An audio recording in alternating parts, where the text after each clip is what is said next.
Okay, so now when it comes to Reuben, first I would like you to become familiar with the different derivatives associated with the name of Reuben, as I previously explained in part 1. So for your convenience, I have listed the different derivatives of Reuben's name.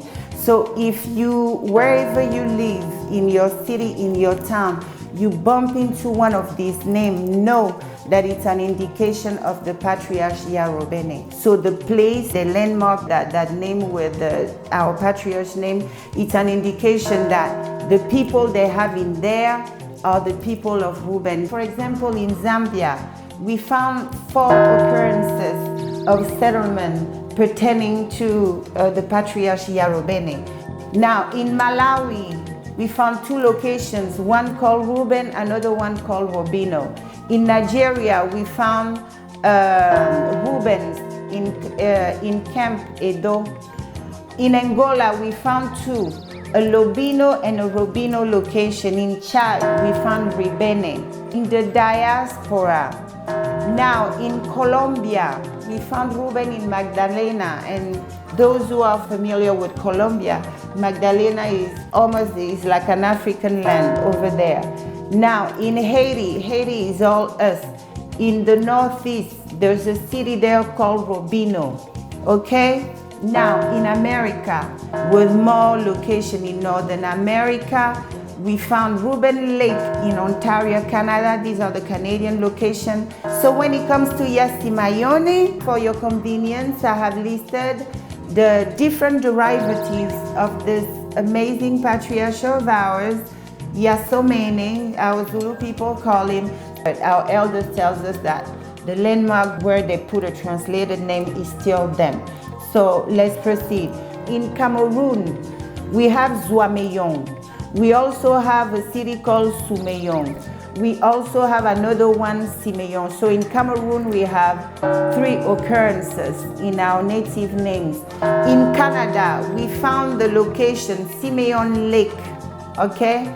British don't even have that in their country. So I suspect our people in that area were descendants of Simeon.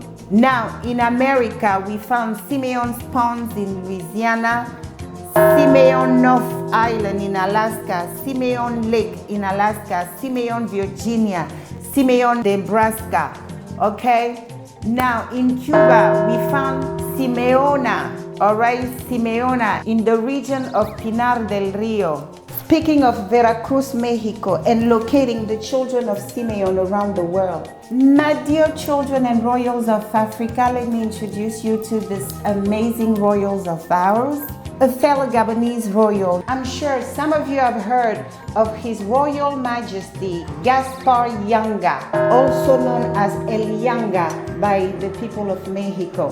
His Royal Majesty Gaspar Yanga, or El Yanga, was a captured prince from the Puno Kingdom, currently known as the Nyanga province in the south of Gabon. He established and led a self-governed maroon colony of runaway slaves near Veracruz, Mexico.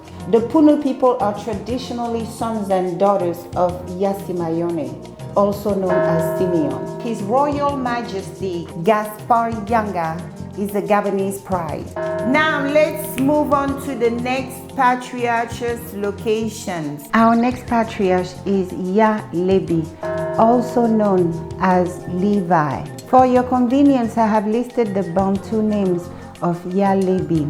So if one of these pops up, you cross paths with a city, a town, I don't know, with that name, it's an indication that the African population in that area was brought from one of the Levi kingdoms back in Africa. As you could see on this map, you notice that the tribe of Levi is widely spreaded. One of those, it's Levi and Judah. They're widely spreaded both on the continent and in the diaspora. Here on the continent, we can find a city called Levi in the Volta region in Ghana. Now let's go to Zambia. We can find Levi in the northwestern region. Now let's continue with more locations pertaining to the patriarch Levi. Let us go to Cameroon. Now, in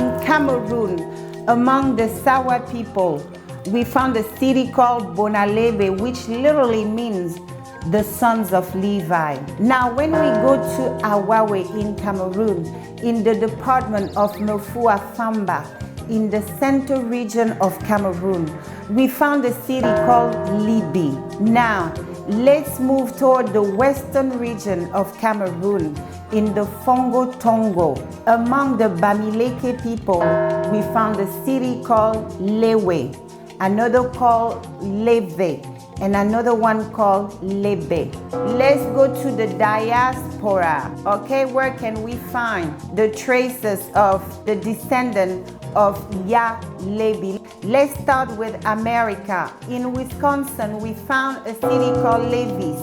In Texas, we found Levi. In Kentucky, we found a city called Levi. In Colorado, we have Leviathan Peak. And in California, we have another Leviathan Peak. All these are derivatives of Levi. Let's take it to Central and South America, including the Caribbean. Let's start with Cuba. In Cuba, in the region of Holguin, we found Levisa. In Bahamas, the Governor Harbors, we found Levi Island. Now, in Brazil, in the Minas Gerais, we found Levinopolis. Now, in Peru, we found Levitaca in the region of Puno. Now, let's go and find the location pertaining to the patriarch Yehuda, both on the continent and in the diaspora. I would like you guys to know that just like the tribe of Levi, the tribe of Yehuda is another one. This is the top two one when it comes to being scattered and really widely spreaded, both on the continent and in the diaspora. Let's now go in the search of the descendant of patriarch Yehuda in the diaspora.